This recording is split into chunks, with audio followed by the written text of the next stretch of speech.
everyone, இன்னைக்கு 10th Maths Chapter 2 Numbers and Sequencesல Exercise 2.3ல நம்ம 8th question பார்க்க போறோம். இந்த question வந்துட்டு ஒரு 3 mark இல்லனா ஒரு 5 mark question. ஓகேவா? questionல என்ன சொல்லிருக்காங்கன்றத பார்த்துடலாமா? Prove that 2 power n plus 6 into 9 power n is divisible by 7 for any positive integer n அப்படின்னு சொல்லியிருக்காங்க. அதாவது எனக்கு இங்க இந்த n எல்லாமே பாசிட்டிவ் இன்டிஜர்னு சொல்லிட்டாங்க.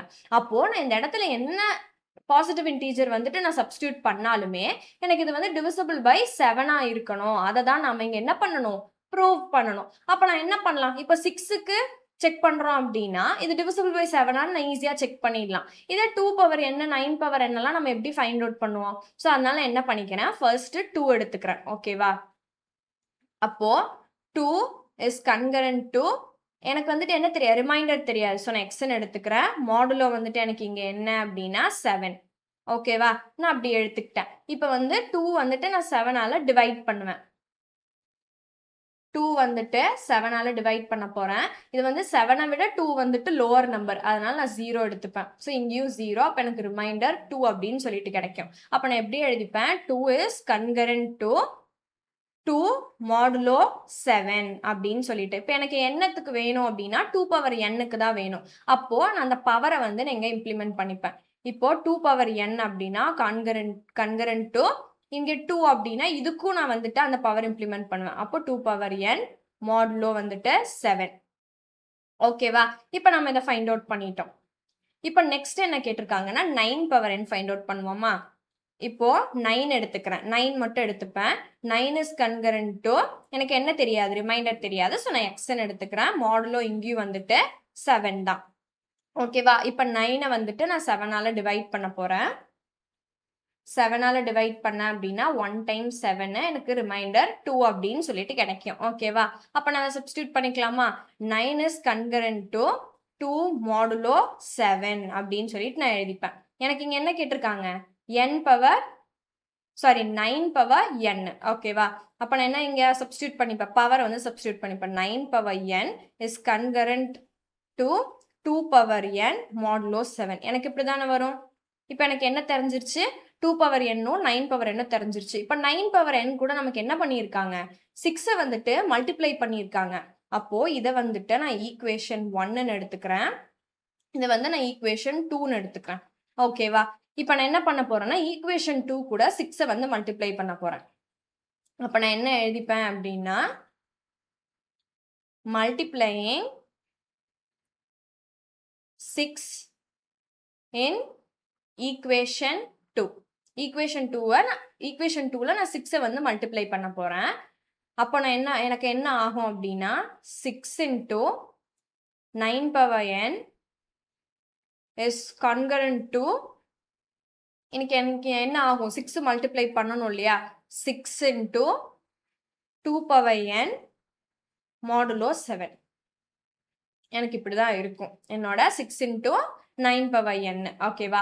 அப்போ எனக்கு இங்க என்ன தெரிஞ்சிருச்சு, எனக்கு 2 பவர் n-ம் கிடைச்சிருச்சு, 6 into 9 பவர் n-ம் கிடைச்சிருச்சு. அப்போ இதை நான் வந்து ஈக்குவேஷன் 3ன்னு வச்சுக்கிறேன். ஓகேவா? இப்போ நான் 1ஐயும் 3யும் ஆட் பண்ணா இந்த டோட்டல் ஈக்குவேஷன் டிவிசிபிள் பை 7 தெரிஞ்சிரும்ல. அப்போ நான் என்ன பண்றேன் அப்படின்னா ஆடிங் ஈக்குவேஷன் 1 and 3. ஓகேவா? ஆட் பண்ணிக்கலாமா? அப்போ 2 power n plus 6 into 9 power n is concurrent to எனக்கு என்ன இருக்கு, 2 power n modulo 7. 2 power n modulo 7 plus 6. அதுக்கப்புறமா எனக்கு என்ன இருக்கு, 2 பவர் n மாடுலோ 7. ஓகேவா? இப்போ எனக்கு வந்துட்டு 2 பவர் n மாடுலோ 7 வந்துட்டு காமனா இருக்கு. அப்போ நான் அதை வெளியில எடுத்துக்கலாமா? அப்போ 2 பவர் n மாடுலோ 7 அப்படிங்கும்போது எனக்கு என்ன இருக்கும், நான் இங்க வெளியில எடுத்துட்டேன். அப்போ எனக்கு இங்க வந்துட்டு என்னவாயிருக்கும், இங்க 1 ஆயிடும். ஸோ 1 பிளஸ் இது வந்துட்டு 1. அப்போ 6 into 1 வந்துட்டு 6. ஓகேவா? அப்போ எனக்கு 2 பவர் n மாடுலோ 7 வந்துட்டு எனக்கு இங்க என்னன்னு கிடைக்கும், 7ன்னு கிடைக்கும். அந்த 7 வந்துட்டு நான் முன்னாடி போட்டுக்கலாம். ஓகேவா? அதை நான் எப்படி எழுதிப்பேன் அப்படின்னா 7 அப்படின்னு சொல்லிட்டு நான் இப்படி எழுதிப்பேன்.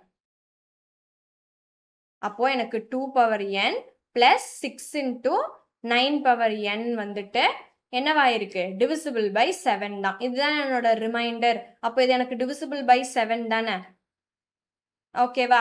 அப்போ நான் என்ன எழுதுவேன், தேர்ஃபோர் ஃபைனலாக வந்து என்னோட ஆன்சர் நான் எழுதிக்கிறேன். Therefore 2 power n plus 6 into 9 power n is divisible by 7. 7ஆல தான் எனக்கு வந்து divisible ஆகுது இல்லையா? ஸோ இதை நம்ம இங்கே ப்ரூவ் பண்ணிட்டோம். ஸோ நீங்கள் வந்து therefore அப்படின்னு சொல்லி இல்லைன்னா hence அப்படின்னு சொல்லி இந்த வேர்டிங்ஸை வந்து கம்ப்ளீட் பண்ணிக்கோங்க. ஓகேவா? ஒரு குவிக் ரீகால் பார்க்கலாமா? என்ன கேட்டிருந்தாங்க கொஸ்டின்ல, 2 power n plus 6 into 9 power n வந்துட்டு டிவிசிபிள் பை 7ஆக இருக்கணும். நான் வந்துட்டு இந்த n வந்துட்டு பாசிட்டிவ் இன்டிஜர்ஸ் அப்படின்னு சொல்லிட்டாங்க. நான் என்ன சப்ஸ்டியூட் பண்ணாலும் டிவிசிபிள் பை 7ஆக தான் இருக்கணும் அப்படின்னு தான் நான் இங்கே ப்ரூவ் பண்ணணும். ஓகேவா? இப்போ நான் என்ன பண்ணுறேன் அப்படின்னா 2 பவர் n 9 பவர் n வந்துட்டு நான் ஃபைண்ட் அவுட் பண்ணணும். அப்போ ஃபர்ஸ்ட் நான் 2 எடுத்துக்கிறேன். அப்போ 2 கான்கரண்ட் டு எக்ஸ் மாடுலோ 7. அப்போ 7 வந்துட்டு 2 வந்துட்டு 7ஆல டிவைட் பண்ணிக்கிறேன். அப்போ எனக்கு ரிமைண்டர் 2ன்னு கிடைச்சிது. ஓகேவா? இப்போ நான் என்ன பண்ணுவேன், எனக்கு 2 பவர் n. அப்போ என்னோட 2 பவர் இங்கேயும் எனக்கு 2 பவர் n, இங்கேயும் எனக்கு 2 பவர் n மாத்திக்கிறேன். அப்போ எனக்கு 2 பவர் n-க்கு வந்துட்டு ரிமைண்டர் 2 பவர் n அப்படின்னு கிடைச்சிரும். ஓகேவா? இது என்னோட ஈக்குவேஷன் 1. இதே நான் அடுத்தது 9 பவர் n-க்கு வந்து ஃபைண்ட் அவுட் பண்ண போறேன். அப்போ 9 வந்துட்டு 9 is concurrent to x modulo 7. அப்போ 9 வந்து நான் 7ஆல டிவைட் பண்ணும்போது எனக்கு என்ன ரிமைண்டர் கிடைச்சிருக்கு, 2ன்னு தான் கிடைச்சிருக்கு. அப்போ இங்க நான் 2ன்னு சப்ஸ்டியூட் பண்ணிக்கிட்டேன். அப்போ எனக்கு இங்க வந்து பவர் n. ஸோ பவர் ரெண்டுத்துலையுமே நான் சப்ஸ்டியூட் பண்ணிட்டேன். இது என்னோட ஈக்குவேஷன் 2. இப்போ நீங்க கொஸ்டின்ல பாத்தீங்கன்னா எனக்கு 9 பவர் n கூட என்ன இருக்கு, 6 வந்து மல்டிப்ளை ஆயிருக்கு. அப்போ மல்டிப்ளையிங் 6 in ஈக்குவேஷன் 2. 6 வந்து மல்டிப்ளை பண்ணிக்கிறேன். ஸோ எனக்கு மல்டிப்ளை பண்ணனா என்னோட ஈக்குவேஷன் இப்படிதான் இருக்கும். இப்போ என்னோட ஈக்குவேஷன் என்னென்னு தெரியுதா? இது என்னோட 1 2 3 ஈக்குவேஷன் அப்படின்னு சொல்லிட்டு நான் மார்க் பண்ணிக்கிட்டேன். ஓகேவா? இப்போ நம்ம 1ஐயும் 3யும் ஆட் பண்ணா எனக்கு இந்த ஹோல் ஈக்குவேஷன் கிடைச்சிருமா? ஸோ இந்த 1 and 3 வந்து ஆட் பண்ணிக்கிறேன். அப்போ 2 power n plus 6 into 9 power n is concurrent to 2 power n modulo 7 plus 6 into 2 power n modulo 7 அப்படின்னு சொல்லிட்டு எனக்கு இருக்கும். எனக்கு இங்க 2 பவர் n modulo 7 வந்து காமனா இருக்கிறதுனால நான் வெளியில எடுத்துக்கிட்டேன். அப்போ ரிமைனிங் எனக்கு இங்க 1 இருக்கும், இங்க 6 இங்க 1. So 6 into 1 6. அப்போ 1 plus 6 இருக்கும். இதை ஆட் பண்ணா எனக்கு என்ன கிடைக்கும், 7. அதை வந்து நான் என்ன எழுதிக்கிறேன், முன்னாடி கொண்டு வந்து எழுதிக்கிறேன். அப்போ 2 power n plus 6 into 9 power n is concurrent to 7. அப்புறம் எனக்கு என்ன இருக்கு, 2 பவர் n மாடுலோ 7 அப்படின்னு சொல்லிட்டு எனக்கு ஃபைனலாக கிடைச்சிருச்சு. ஓகேவா? எனக்கு இங்கே என்ன தெரியுது, என்னோட இந்த ஈக்குவேஷன் வந்து டிவிசிபிள் பை 7 தான் அப்படின்னு சொல்லிட்டு நம்ம இங்கே ஃபைண்ட் அவுட் பண்ணிட்டோம். ஓகேவா? அப்போ நான் ஃபைனல் ஆன்சர் எப்படி எழுதிக்கலாம், therefore 2 power n plus 6 into 9 power n is divisible by 7 அப்படின்னு சொல்லிட்டு உங்களோட ஃபைனல் ஆன்சரை நீங்கள் கம்ப்ளீட் பண்ணிக்கலாம். தேங்க்யூ.